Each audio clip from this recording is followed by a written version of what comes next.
300 ancient Qurans. Now, as well as Ian McEwan, I should also, of course, mention Salman Rushdie. Now, Salman Rushdie is in many respects one of the first British victims of Islamism, and as a result, he speaks again with remarkable clarity about it. Writing Mirabile Dictu in The Guardian, he was allowed to say, "These Islamists, we must get used to this word Islamists, meaning those who are engaged upon political projects, and learn to distinguish it from more general and politically neutral Muslim.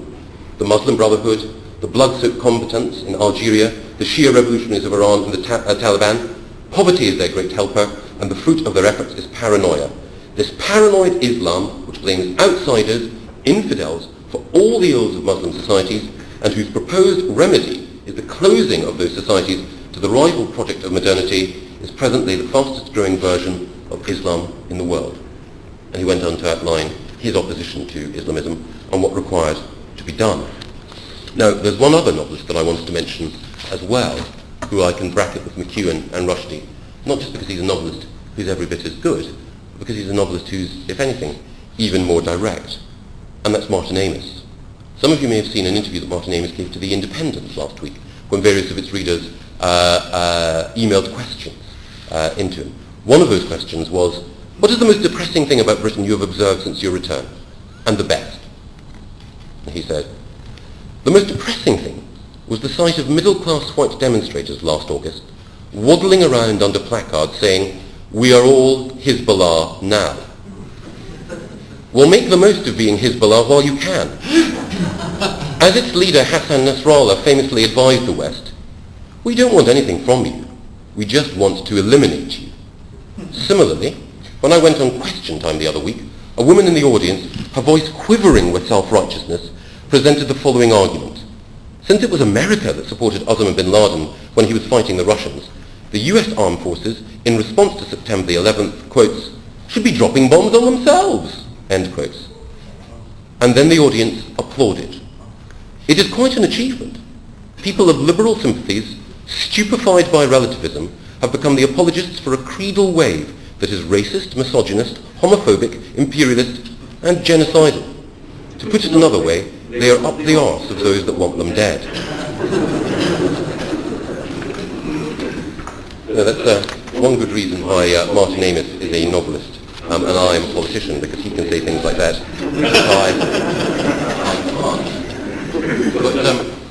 But the reason for mentioning all these three is because they, to my mind, represent a reaction from within the left, which has been inspired and provoked by what the left has been saying and doing in the last 5 years. And I think it's important that we don't underestimate the bravery that's required by people whose friendships, whose literary connections, whose jobs, indeed whose future reviews depend on keeping faith with that broader left-wing view of the world. And it is striking the way in which, and I'm no literary expert, the way in which, since Martin Amis started making these arguments, his novels have been reviewed in an altogether chillier way. And since Ian McEwan started making these arguments, that the New York Review of Books turns its cultural guns on someone whom beforehand they lauded to the sky. Now, one of the reasons, I think, why these writers are reacting in the way that they have is because they're aware of that broader and more dangerous trend within the left that I've tried to discuss in Celsius 7.7. In the past, it was the case that the radical left used to project their fantasies of revolution onto the proletariat. The proletariat had an unfortunate habit of rejecting those fantasies and going off and buying council houses and holidaying in Marbella, voting for Margaret Thatcher instead. And as a result of the collapse of those fantasies, people on the radical left found new icons onto which they could project their fantasies of revolt against the bourgeois order.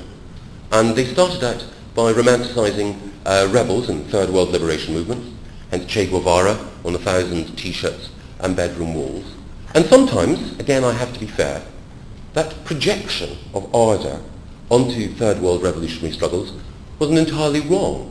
I think that if it weren't for the energy and the idealism of, for example, the anti-apartheid movement in the 1980s, then South Africa would not have enjoyed the transition to multi-party democracy that it has at the moment.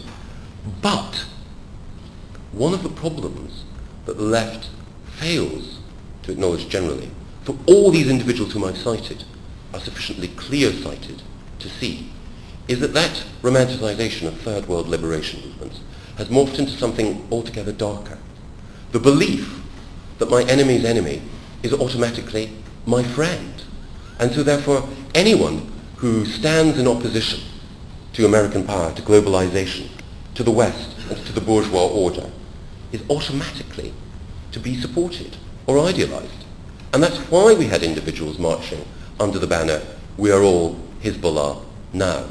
Because amongst fashionable intellectuals, the idealization of liberation movements had moved into the idealization of terror. It's a phenomenon which I've called in the past the Prada-Meinhof tendency. The way in which NW3 can make common cause with the hardest figures in southern Lebanon or in southern Basra. And against that tendency, what I believe we can see in the works of all the authors I've cited is a moral revulsion at the way in which individuals have completely lost their bearings because they've been so blinded by hate. But there's more to it than that as well. These individuals also see in Islamism not just a threat abroad, they also see it as an ideological force that menaces free expression in the West. One of the striking things about Salman Rushdie is that he was brave enough, along with a variety of other intellectuals, to put his name to a letter which appeared in a French newspaper last year, specifically citing Islamism as a new totalitarianism, and pointing out in the aftermath of the Danish cartoons controversy the way in which Islamist thought and Islamist activity was attempting to close down and to freeze out free expression in the West. And I think one of the striking things more broadly is that within, certainly, the creative world, there's a new sense that Islamism isn't simply the expression of the rage of the dispossessed in one part of the third world.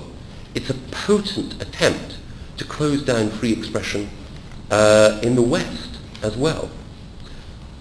And in that respect, that clarity of foresight reflects an understanding, a deep understanding, of the ideological wellsprings of Islamism. The thinkers behind Islamism, people like Hassan al-Banna, the founder of the Muslim Brotherhood, the Muslim Brotherhood's chief ideologist, Syed Qutb, or their brother ideologue, Maududi, the founder of Jamaat-e-Islami in South Asia, all of them were quite explicit about their opposition to Western values of free expression, democratization, a secular space, women's rights. And one can see that in those states which have actually followed an Islamist path, like Iran, all those manifestations of repression taking place. And one of the things which I think has encouraged the growth of anti-Islamist intelligentsia here in the UK has been the bravery of figures in the United States on the liberal left in pointing out both the intellectual roots of Islamism and also the consequences of turning a blind eye to it. And in that respect, I would particularly cite the work of Paul Berman, the author of Terror and Liberalism and Power and the Idealists. Those two brief works, I think, are some of the most illuminating works that have been written about the contemporary dangers that we face.